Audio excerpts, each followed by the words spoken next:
So just quickly going to run over the use of the smokealyzer, just because some people have told me they're not sure on how to use it. It is covered in the online education, so once you've done that part you should be familiar with it. But however, with just a quick look, so it's just turned itself off, but this is a smokealyzer. This little connector piece here is not disposable, so please don't throw that bit away.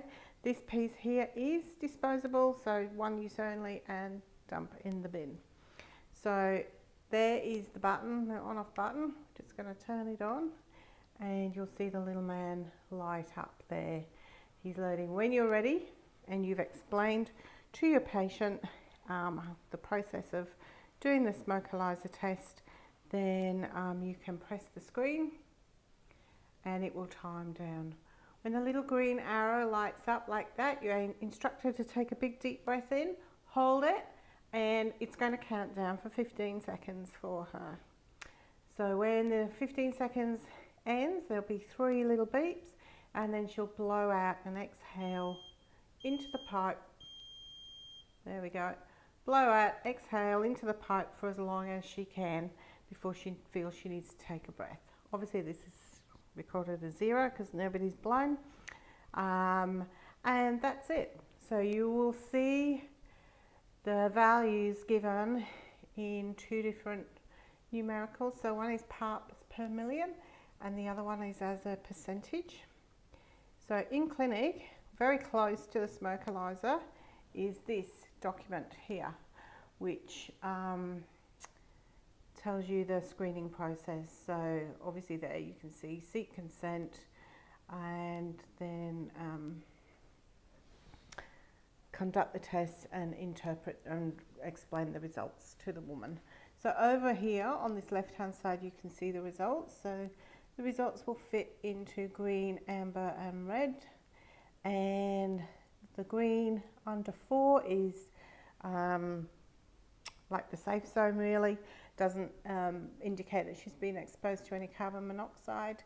The amber could have been exposed like to passive smoking or environmental carbon monoxide, and the red zone, so usually they're actively smoking.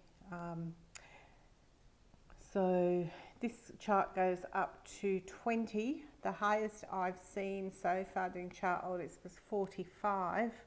And then it's got the equivalent of the percentages here of carbon monoxide attached to red blood cells. So sometimes that makes a little bit more sense to women if you can tell them that, you know, only 95% of their red blood cells are actually carrying oxygen at the moment, because the rest are all carrying carbon monoxide. And so that might have a little bit more impact than just a numerical result. So I'm going to turn this over. Here, if anybody's still not sure, on the back of this card it is the instructions of how to use the smokealyzer. And it's just turned itself off. It's very, very simple, very easy to do. Probably takes longer to explain and get consent and talk about carbon monoxide than it does to actually use the smokealyzer. So there you go, guys. That's just a quick sort of practical way of showing you how to use the smokealyzer. I hope that makes more sense. If you're still not sure, go on to YouTube. There's heaps of videos on there showing clinicians actually using the smokealyzer in their clinical environment. Okay, so I've been and I've found a victim, shall we say. Here she is. Welcome. Meet the lovely Kathy, who's looking quite uncomfortable today. So Kathy, we've explained about the purpose of using the smokealyzer. Are you happy to go ahead? And so I'm just going to turn it on and tap on the screen. So I just want you to take a big deep breath when you see the man come up on the screen, and hold it for 15 seconds. So big breath in, seconds is a long time. Well, it is for me. And then when you hear the 3 beeps, big blow into there till you can't hold your breath anymore.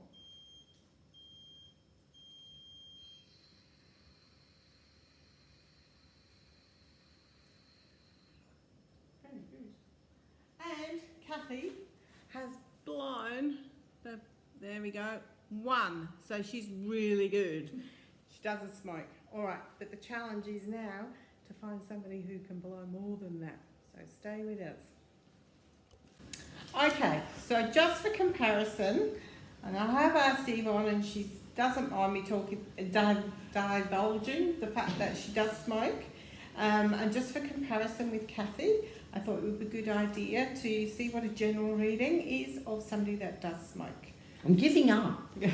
So Yvonne, you're happy to do this little Yes. test? Okay, so I've explained to Yvonne what she needs to do. So we're going to tap on the guide. So get you to big breath in, and then listen for the beep at the end when he counts down, and then a big blow in the mouthpiece. It's the longest 15 seconds. Okay. Big blow till you can't hold your breath any longer.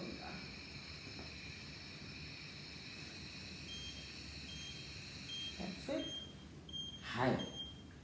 Damn. That's one cigarette. Okay. So, I don't know if you can see, Yvonne, that's a 10. She set all the alarms off because that's in the red zone.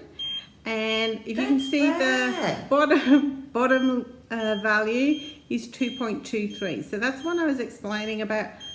2.2% of her red blood cells are attached to carbon monoxide and not carrying oxygen at the moment. Better than that. That was 7 o'clock this morning. There you go. That's so bad. That's 5 hours since her last cigarette. So that's probably going to be around about an average figure for a smoking lady. So thanks, Yvonne. That's bad. Much appreciated. Thanks, Johnny. I think she's going to go get some patches now. So we're almost at the end, guys, but I've just got one more thing that I have to show you. So in my search for interactive activities to incorporate into these videos, I've been lucky enough to come across something that I have never seen before, and to be quite honest, it freaked me out a little bit. So apparently it's been around a while for quite a long time. In fact, the earliest mention I can find of it is 1995, but I have never seen this thing. And yeah, that's all I'm going to say. So, without further ado, let me introduce to you my good friend, Smoky Sue. Come on, love. Don't be shy. Here she comes. Here's Smoky Sue. Now, Smoky Sue, I might just move you back a little bit so you can see her a bit better.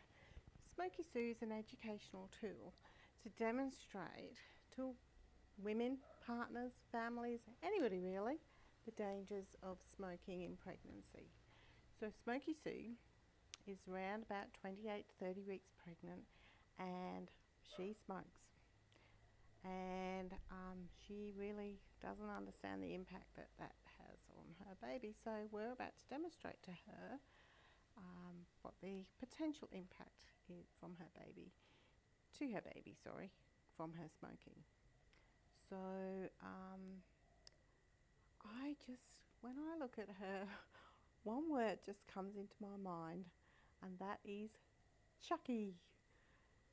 Anyhow, let's move along. I'm going to see if I can light her up.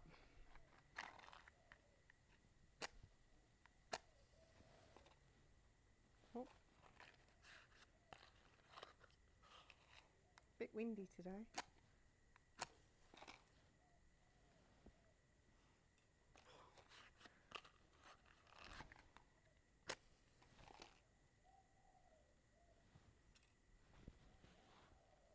Alright, let's bring out the big babies.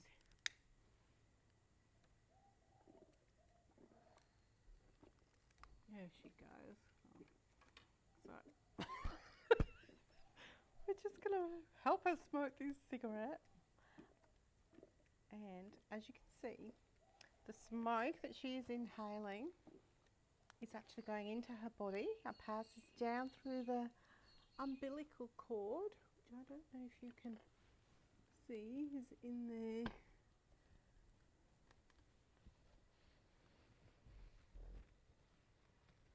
Is in there. And as she smokes, and all the fumes from her cigarette go through her body, down the umbilical cord, and they reach the baby. And what do? They turn its environment toxic. So we might just help her smoke this cigarette a little bit faster. Almost there.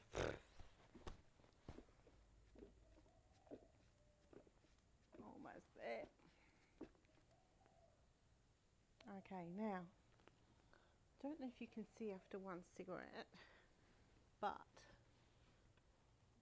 the top of the water is quite murky, and that's where all the nicotine and the tar will collect. So the more she smokes, the dirtier the water will get, and the film of tar and nicotine on the top will increase and not be very nice. So she is an educational tool. So obviously I think she might be aimed at a slightly young demographic.